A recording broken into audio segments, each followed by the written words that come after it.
We're going to take you to Sky Fox 2, which is flying above an accident scene. Amani, what's the situation there? Well, people are already cleaning up here. Claudia Terry Shivo has now entered her second night with no food and no water. You can see wood, insulation, roofing is everywhere. Blustery morning here at Anna Maria Island. You can see the winds are kind of swirling around. We're still waiting to learn the identity of the woman whose body was found in this field right behind me. This all started with a disturbance that happened at the Tropic Isle Motel. What's your name? Daphne Michelle Channel. What's going on with you? Nothing, just hanging out, working. You're lying. All right, so officially it is April 19th, which is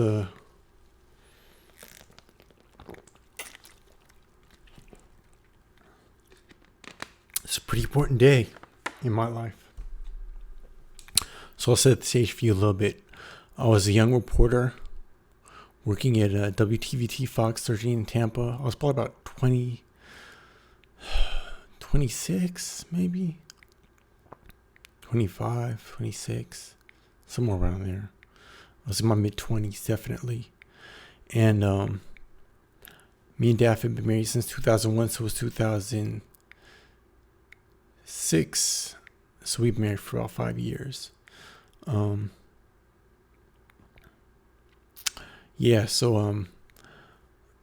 Before April 19th, we just returned back from New York. Daphne and I took what we thought was going to be our last little vacation before she gave birth. We had the twins. She was 20 weeks pregnant. But when we got to New York a few days before that, she had some neurological symptoms. She was complaining that her eye felt funny when we landed. She thought it was like the cabin pressure or something like that. But her eye ended up like crossing kind of. And so we checked her in the hospital in New York. They ran a bunch of tests. They really didn't find anything. Daphne was ready to go. She was like, I got to get back to Tampa. She was like, let's go. We got to get out of here. So we checked out of the hospital. We hopped back on our scheduled flight. We didn't change any of our travel plans. And we were back in Tampa. And that night, she had a lot of trouble sleeping. She was in a lot of pain. She had a real rough night. The next morning, this was April 19th. It was also around Easter when we went to New York. So that was the significance, I guess, of the time. Not that it has anything to change the outcome or anything.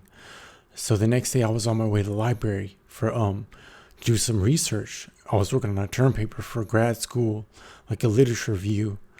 And I called my father. I was like, yeah, Daphne was in a lot of pain. She had a tough time sleeping last night. I don't know what's going on. He was like, get her to the hospital right now. He's like, not now, like right now. So I hightailed it back to the house. Rushed Daphne. She wasn't trying to go.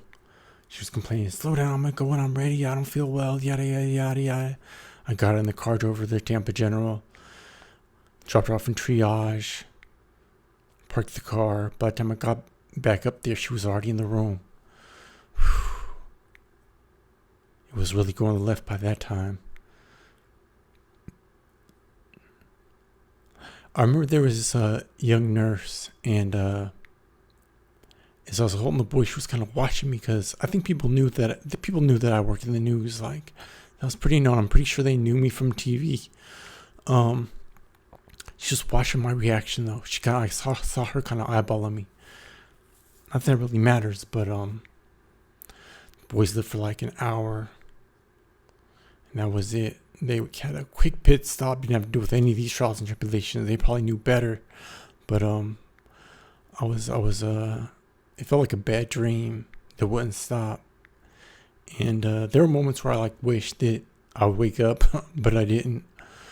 But that story, Rico and Jordan, they would have been 18 today. 18. So I've been in Atlanta 18 years. Shortly thereafter, we moved to Atlanta. Had a new start. Had Devin 2 years later. That's a whole nother story. But love you, Rico and Jordan, on your birthday. Love you, Daph. We're doing good. Peace.